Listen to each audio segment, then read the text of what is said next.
Alright. How are we all doing today? I hope we're doing well. I was going to say it's nice to get out in the sun, but it's just hidden now, gone behind a cloud. It helps, doesn't it, with depression, any sort of bad mood, any sort of... It's just the sun's rays, the heat. So today's 4 questions. How do you feel about honesty? I think it's quite simple. I want 100% all the time. The thing is with honesty is you have to know and you have to recognise it, because somebody could say a dig in a playful tone to you and they're being honest about what they're saying, but it's only a joke, so you might palm it off, you might not realise, but the honesty is there. They are being honest. I prefer someone to just be straight up with me. There's no beating around the bush. When I first got with my partner, Amy, me and her, we've always been open about things. Listen, if you've got an issue, tell me. I'd always give her 3 chances. If I ever get her on, she'll tell you this. I might have done something to upset her. No, not might. I would have done something to upset her. I would have said something, or, you know, I might have done an action that would have upset her. Never, like, I would have never insulted her, and I've never hit her, never would. It was more such as I might have said something in a tone that upset her. You know, she's sensitive, and I've had to appreciate that. I've had to grow to that. But me doing so is a part of growing up. And from what I had and from before meeting her, I locked myself off. So understanding her sensitivity was something I had to learn. In turn, I put that out there. I have to understand everybody else's before I go off the track. I'd always give her 3 chances. I'd say, what's wrong? Nothing. Right. What's wrong? Nothing. If you don't tell me, believe in it. If you don't tell me what it is on the 3rd time and you're still upset with me, it is no longer my issue, because I've asked you what it is that's bothering you. I've asked you 3 times to communicate with me and talk to me. What is it that's bothered you? Is it something I've done? I might not have recognised it. At the end of the day, guys generally don't, right? We've all seen that video of that woman and that guy with his spool of wire that he's had for 40 years. She doesn't recognise that. But I didn't recognise why, not just why, but how I had upset Amy, my partner. It would frustrate me, the fact that we were at this point where she felt like she couldn't talk to me, or she felt nervous on how I'd react. So I'd have to ask her 3 times. On the 3rd time, we'll get there, we'll get it out. But one of the conversations we had, because we've never had arguments, I don't believe in shouting at people or spouting stuff in aggression or turn. Doesn't get you anywhere. You just... Okay, maybe I feel better now. Maybe for like 2 days, 2 weeks, whatever. Doesn't get you anywhere, you haven't really communicated. I mean, I know some people who do communicate over shouting, but they're still together and, you know, they still shout. It's just communication. I've had to learn myself the way that I've had to pry out what upsets her, how to not just treat her. I've never like mistreated her, but how to treat her mental and understand her as a person, you know, and that comes with any relationship. In turn, she's opened up to me, and if I've upset her, she just says to me, do you know what, George, you've really fucked me off, I could slap you. And that is, again, all relationships have that. All relationships have that. There's been times where she's fucked me off. A few things that get me is being woken up. I can't stand being woken up, especially suddenly. Can't do that. I can't stand when someone's got, let's say you're making your way home, talking to a friend, no matter what, let's just say you're not doing anything and you're chilled out, right, and you're just in this presence of nothing, your phone goes off and someone rings you and they've got for me it instantly gets me a stress head.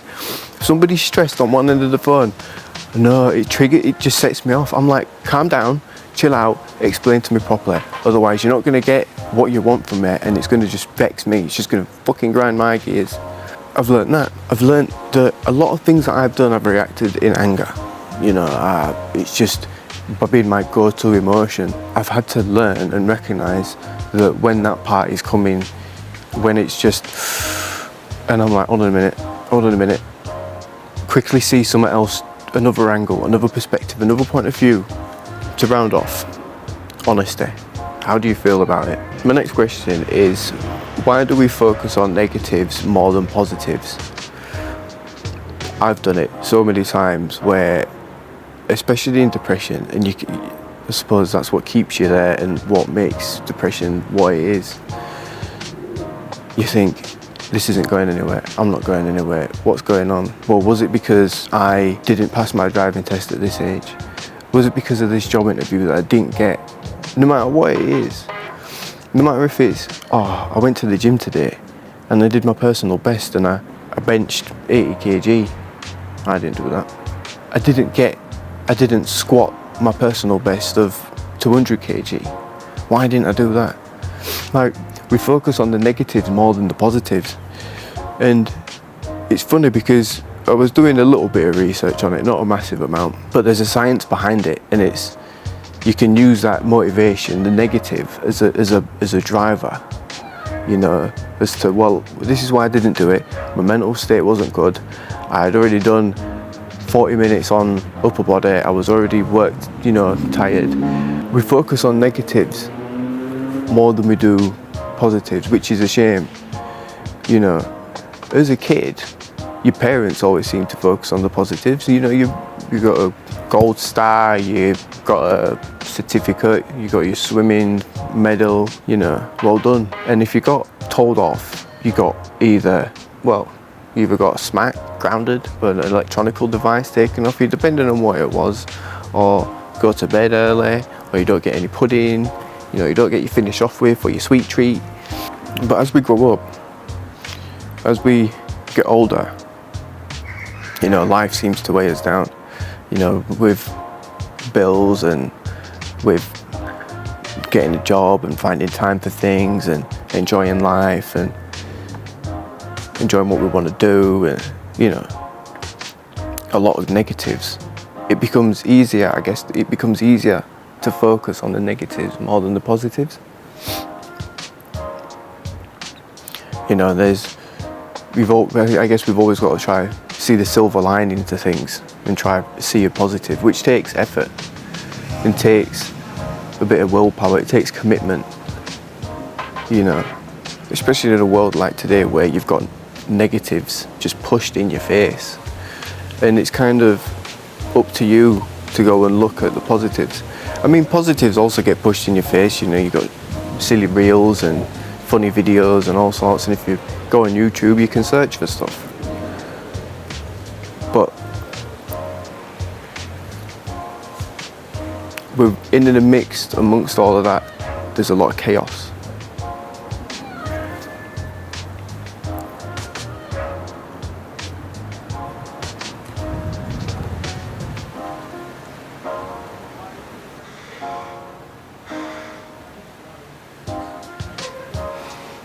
Oh my God. Anyway.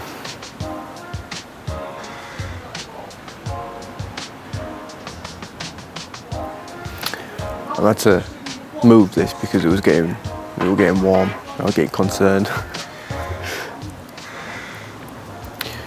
Yeah.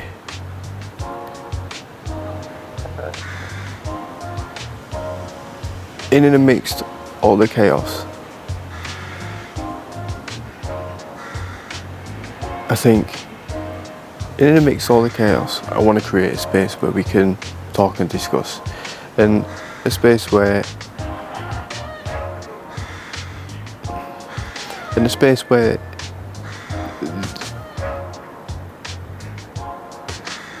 these questions are more, in a space where these questions are discussed, and we speak of them, you know. We don't put each other down, you know. It's all open and there's no right answer.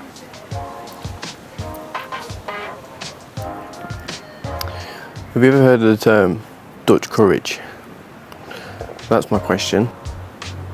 Dutch courage is when you have the confidence after you've had a drink to say or do something which you wouldn't normally do. You wouldn't normally have the confidence to do. As I said in my first video, in my introduction, I'm 29. I've got what I've found out as a term a few years ago called a resting bitch face. That's had got me into a few troubles and a few scuffs before. And that's a part of growing up, getting into fights and things. You know, you have to know your own boundaries. It should be pretty obvious that if you're built like my size, you're not going to go try to pick on a guy like Shaq O'Neal as yourself, you know. And if you wouldn't have the confidence to say something to someone without a drink, why would you suddenly think it's all right to have the confidence to say something with the drink or with the drugs, whatever it may be? I say this because throughout my life and growing up, I've seen that personally and, well, within the closed community and publicly, the actions of Dutch courage. And it's a funny one, isn't it? Because a lot of truth comes out, doesn't it, when people are drunk, when they've had something to drink. I don't believe that you should drink on a bad emotion. I believe that enhances it. You know, if you drink when you're angry, you're going to be an angry drunk. If you drink when you're sad, you're going to be sad when you're drunk. Drink when you're really happy, you might have a really good time. I think there certainly needs to be, people need to be comfortable, not just confident, but comfortable in themselves to be able to talk to you and approach you. But then I think you also have to have the ability to be approachable and to be able to be talked to. You know, that's something that I've learned. I want people to talk to me, but I've had to learn to be more approachable because I'm not the easiest person to come and talk to. Another reason why I want this to work is because I think we can help each other. It certainly helps me talking to a camera and talking and then putting it publicly. It's more like an open diary, a bit like a self-reflection. You know, I'm holding a mirror up to myself and in turn allowing you guys to see that in hopes that it questions you and it leaves you thinking. It's the whole purpose of this.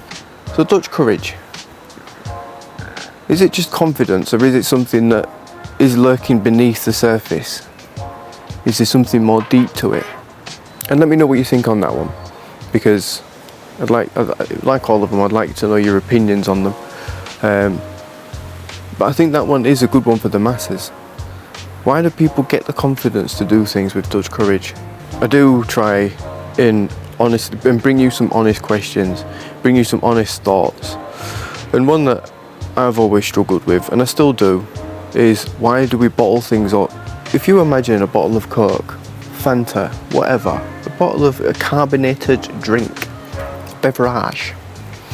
If you imagine the bottle is, you know, a litre, and you've got your emotions filling it bit by bit, eventually something's got to give. You're either going to burst the top or the seams are going to split. But when it does, it's harder to control. You've got to run and get towels and clean up this mess, you know, then probably spray it with disinfectant or something to remove a stickiness off the laminate flooring, or get something out of the carpet, you know. Maybe it's happened in your car and you've got to pay for a valeter. The point being, why do we wait until last minute? I mean, some people are good at it, some people are good at communicating, and some people aren't. I've always bottled things up for years, and it's only since being with Amy have I learned to open up and talk and communicate. And it's for a few reasons. I trust her. I don't just trust her, I love her. Being able to talk to her is being able to give me the opportunity to self-reflect. I've actually spoken openly. Excuse you. I've actually spoken openly about my feelings and about my thoughts, which helps me digest it and helps me understand it. Some people might not have someone to talk to. They might not have someone to go to, but it may not be a lover, but there will be someone out there who will like you for you, and you will be able to open up with and talk to and communicate. But don't spoil that, because if I get annoyed or if I find something ridiculous, I'll try to turn it into me a joke, into a bit of a comedy. You know, comedy helps with a lot of things, so resort to that. Use it. If crying helps you get over something, cry a little, but in turn, think about it. Don't just go lash out, and don't do something that you would regret, but open up and talk to people. I think that's a big problem with today, is that people don't open up. Either they're too afraid, or they don't want to, or maybe they feel like they can't. We need to. Holding intention, and I know personally, holding intention and anger just means that you haven't dealt with it. It just means the next day, if you get up, it's still there. Minor things start to really irritate you. It's, you know, have you ever had a day where you get up and it's a good day, you stub your toe, right? And you're like, but then your toe hurts throughout the entire day. You go to sharpen a pencil, lid falls off, right? You walked over there with a painful toe. You get reminded of it. Some colleague comes over, bangs some extra workload on your desk, or you get an email that says something about the whole workforce, but is really only picking out a couple of people, and you're not even a part of them, and you're doing your job. Got cut up on the way to work. You get cut up on the way back. You go to the shop to find out that the bread that you really like isn't there. The milk that you want isn't there. Seasoning isn't there. Go to the local petrol station. Just get renovated. You get home, you start cooking dinner. You forgot something else. As you're cooking dinner, you haven't thought about getting changed, so you splash something. Everything piles up. Then your husband or your partner comes home. How was it? Fucking hell. But again, it goes down to what we're used to and what we've grown up with, how we've dealt with things and stuff. But again, it goes back to why I want to do this, so that we can all understand ourselves and each other more. If we talk about things, we understand things better, rather than just palming it off or putting it away as one thing or letting it go wild. If we actually talk about it. Listen, that's me for today. If you enjoy these videos, please give it a thumbs up, follow me or subscribe or whatever, and I will continue to do this, and hopefully I will get a guest on the show. That's me for today. Take care of yourselves, take care of each other, as we should. Come on, Dougie, we're gonna hit the boogie.